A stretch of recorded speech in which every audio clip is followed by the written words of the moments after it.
All right. So what you're seeing in front of you as you're hearing me is not me actually playing the game right now, but you're just watching the last stream that I've done of this game, of which I'm recording this directly after. So that's probably going to be why, well, it's not probably, it's going to be why my face over there in the bottom corner doesn't align with what I'm saying and my mouth movements. So SubwaySim 2 update dropped today as I'm recording it, as I'm recording this video, 30th of October. And it seemed from the patch notes and from the build up to the release of this update, the main thing that was new, or sort of the highlight of this update, was the lighting. There was a lot of noise made about the lighting. Apparently the game's got a completely new lighting system, which, yes, I can very clearly notice and see that there has been some changes to the lighting system. Now, has it fixed everything? No. Station lighting is still ridiculously bright. The train sometimes can be super bright as well. But for example, the gauges on the in the cab are pretty nice, to be fair. Those, I think, have been updated really well, although I think the whole cab has changed now for the trains. There's also been an updated DLSS apparently, of which I tried, and I will touch on that when I touch on my main issue with the game, which I'm building up to, and which is probably why I sound a little bit frustrated right now. I did just bump into the wall there, don't watch that. So there's also improved AI apparently. No more AI trains stuck in traffic jams, of which I never actually noticed, but then I barely play the game anyway, so I probably wouldn't notice that. Signals, much brighter signal lights, clearly visible from a distance. I can testify to that, although I don't remember them being bad from a distance. So I'm not quite sure how much they've improved, but there has been an improvement there. Pantographs, there's now fully functional on all vehicles and routes. I have never messed with pantographs, so it doesn't really mean anything to me. Didn't mess with them before, didn't mess with them during the stream. So yeah, that's that. There's a new compatibility mode via Steam, so if you have older hardware or if you experience crashes, there's a compatibility mode that in theory should at least get you playing the game before you start really delving into what the issue might be within the game itself. Specifically for Berlin, there's a fully functional radio now for Berlin vehicles, of which I didn't get to use because the radio was off. Now, all I drove was the A3L, A3L92, and the radio was just constantly off. So whether it's a matter of it should be off and we're meant to now turn it on, or whether it's not working, I don't know. But let's say, for example, I'm just going to skip here because I had to disappear for a bit. But let's say, for example, you did have to turn it on to get it working, right? There's no tutorial, there's no introduction, there's no nothing to kind of teach you how to use this now fully functional radio. We're sort of just expected to just know. So yeah, whether the radio works fine, correctly or not, I've got no clue because it was just off in 3 different runs that I did, all of the A3L. For the HK, there's a reworked driver's cab and new headlights. For the A3L92, completely redesigned driver's cab and new ELA mesh that I can testify to. That actually does look a fair bit better than it used to. For the there's a G1E now that occasionally runs on the U1 and U3 lines. This was a community request, and it also features a roll sign and realistic sound.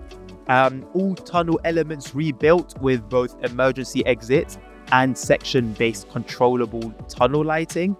Didn't get to mess around with that too much, but I can say like the blue lights that you come across every now and again are pretty nice. However, generally speaking, the lights inside the tunnels are still very bright, and Bill pointed this out in a stream recently. And to be fair, it needed to be pointed out. I don't really know how I didn't see it myself, but when it was pointed out, I couldn't really take my eyes off it, and I described it in my stream as the tunnels looking like you're in the middle of a shopping center. Next, we have roll signs with glow effects for realistic background illumination. Didn't get to mess around with that too much. New station equipment, emergency and info columns, emergency signal switches, fire extinguisher boxes, ticket machines and validators. Didn't get to mess with none of that because, well, I'm going to get to why. Flexity, passenger compartment lighting, as well as front and rear lights implemented. Flexity's trams now use the turnaround, and excuse my pronunciation, at Warschauer Strasse. And Daisy display completely rebuilt. I've got no idea what the Daisy display is. I'm not sure if it's the station display that we're coming up to on the right hand side right now with the trains information or not. Anyway, for Hamburg, for the DT5, well, the only train that's there, new headlights and corrected exterior mesh, new emergency and info column throughout the line, track signs adjusted in size, track alignment errors fixed, passenger information screens, the brightness has been optimized, and BSA and LSA, the Saarlandstrasse track workshop added, fully detailed and explorable in preparation for the battery locomotive AL1 DLC, which I've come to learn was also promised for SubwaySim Hamburg, which is the first SubwaySim game, and it never materialized. So whether it's actually going to come this time or not, only God knows. And that's about it. So I'm going to get to my main problem. Now, one thing you may have noticed is there's nothing about optimization. Nothing at all about optimization. And for me, the only thing that has really pushed me away from playing SubwaySim 2 and streaming it and even just playing it in my spare time is the performance. From day one, it has sucked. And as a matter of fact, for me personally, it's gotten worse. Because I remember when the game first came out, I believe I played it either on day one or on the first week, somewhere around when it first dropped.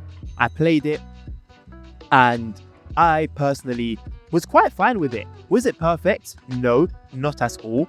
But I didn't have half the issues or even a quarter of the issues that I was hearing people were experiencing on both PC and consoles.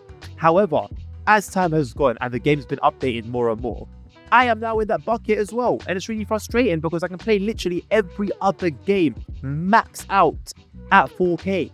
So I don't quite know what the situation is here, but it's very frustrating.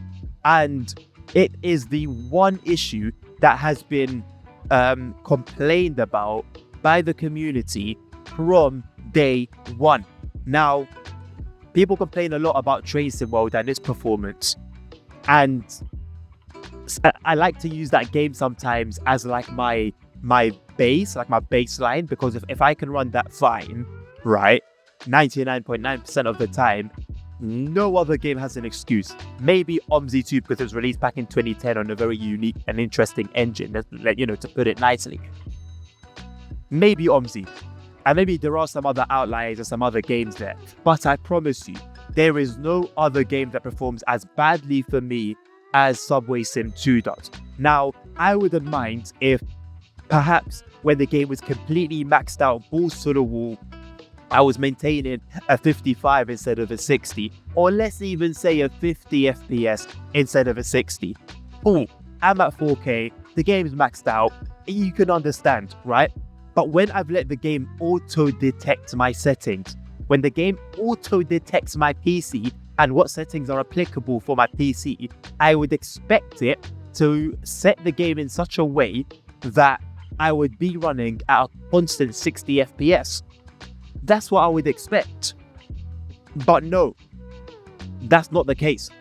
I set the I let the auto detect do its thing, continued playing the game without restarting or anything, and I'm gonna get to that point as well.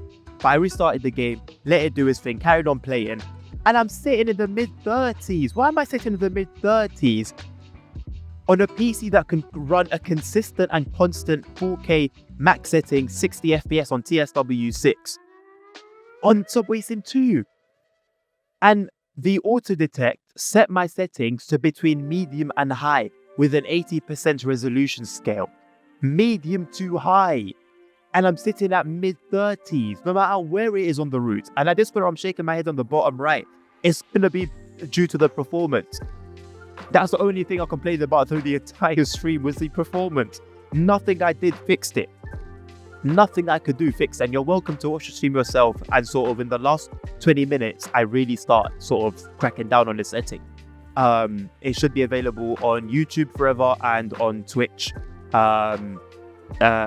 for the next, I don't know, however long streams stay up on Twitch nowadays, on the 30th of October.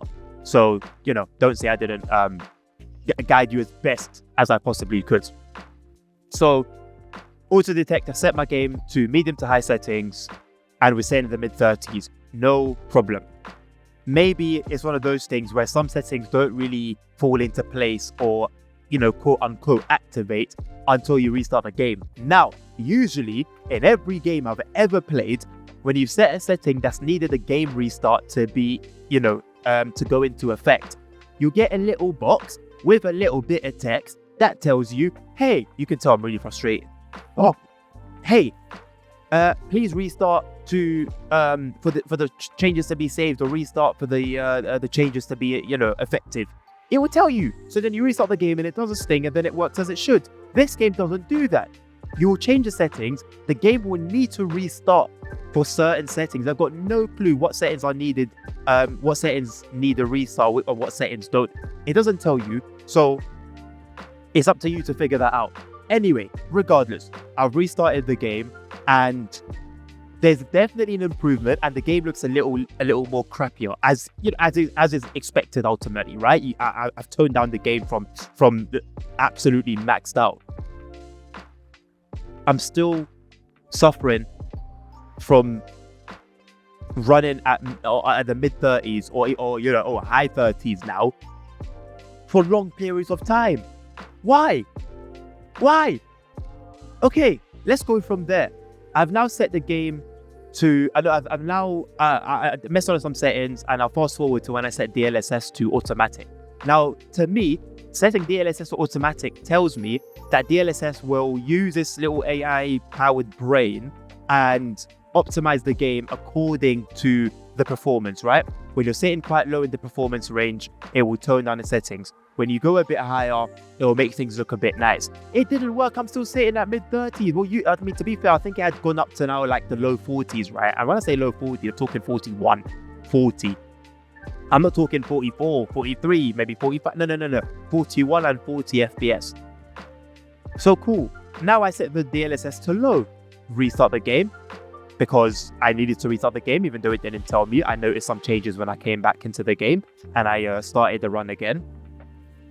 And now we're sitting at 60. Maybe an odd drop to 59. Look at the bottom. Look at the top right of your screen right now. 29 FPS. I mean, just in case you think I'm making 27. Just in case you think I'm making this up. Anyway, I think I was maybe still running at completely maxed out at this point. So, do bear that in mind. There you go, Monchi. Shout out to you. You've appeared in a YouTube video as well now. Shout out to Monchi on Twitch for the follow. Anyway, I digress. So I've set the DLSS now manually to low, so that it only... No, sorry, not low. It's called ultra performance. Not just balance, not just performance. Ultra performance. I've set DLSS to ultra performance. And it looks crap. Let me see if I can find how bad it looked. Okay, cool. So once the UI, the Twitch UI moves out of the way, take a look at the levers and the sort of like the metal bar in the lever. It looks weird. It looks funny. Look at the signals ahead. Look at the green light from the signal. How it's just like reappearing, it's dancing around. Look at that. It makes no sense. This is DLSS at ultra performance. Yes? Now, no worries. As you can see on the top right, 58 FPS. 59 FPS, as expected. You would hope so, Even that drop to 56, 57 is abysmal. But cool, whatever. Cool. The game is now relatively smooth. Let's fast forward a little bit. We've gone down to 55, 54. That alone is unacceptable. And to me, unacceptable. 54 FPS at ultra performance DLSS with the game settings at medium to high it's just unacceptable. Completely unacceptable. Let's fast forward a little bit more. You can see my annoyance is climbing. And there we have it. 41, 42 FPS. 41, 42 FPS. And this is what I did afterwards. I'll let you enjoy the show before I continue. As a matter of fact, enjoy it with audio. How about that? Enjoy it with audio. Let's go back a little bit. Enjoy it with audio. So you can see it in real time. You can see it in real time. Enjoy. However, with everything bugging out in front of me. The signal's bugging out because AI is trying its best to make up for performance. 41. Nah, that's done. For now, game's getting uninstalled. And that is the update for you. Manage, uninstall. Yep. Cool. Well, that's going to be it. There is. And that was it indeed. And that was it indeed. So, yeah, performance still sucks. And I'm incredibly frustrated because it's been the one issue that's come up over and over and over again. And it's not subtle. It's not subtle. You've seen for yourselves how bad it can be. And yeah, Aerosoft, I really had hope that this game was a move in the right direction, because for one, it was getting updated. It seemed to have some attention, which is quite rare for an OMZ related title. However, unfortunately, it just seems like the same mode. So I hope one day this game improves and things get better. And this game needs a lot more than just performance optimization. I've spoken about it a lot over the time that I've been streaming the game since its release. Mods and more content is paramount for this game to reach, or to at least begin climbing to its potential. But before all of that, before the lighting update and the model redesign, the cab redesign and all of this and all of that, just make the game run smoothly, man. Just make the game run smoothly. It's ridiculous. But yeah, I'm going to leave it there. My hope for the future for the game is that it does improve. I would love to enjoy it. The potential it has is crazy. A lot of things were missing in like TSW, for example, platform monitors, correct passenger behavior, announcements, actual random events. It has it all. It just needs to be playable. Or let me say more playable. Playable is a very wide spectrum that people will enjoy debating. So let me just say it needs to be more playable. And I'm going to leave it there. If you play the game, or if you have any thoughts on the game itself, or on the state of gaming now in general, because it seems like we're in a time for some reason where devs do things to the games that they think the game needs, not what the people that are constantly playing the game are calling out for and crying out for. I don't know what's going on. I just hope we see an improvement for SubwaySim 2, and I hope that it will reach its potential. But yeah, talk to me in the comments. Please like and subscribe if you've enjoyed the video. I do stream and upload on both on both Twitch and YouTube, and I also have content on TikTok as well. So hopefully catch you guys on the next one. Thank you very much for watching. Take care of yourselves, take care of each other, stay safe. Health is wealth. Jesus Christ loves you all, and until the next one, peace out.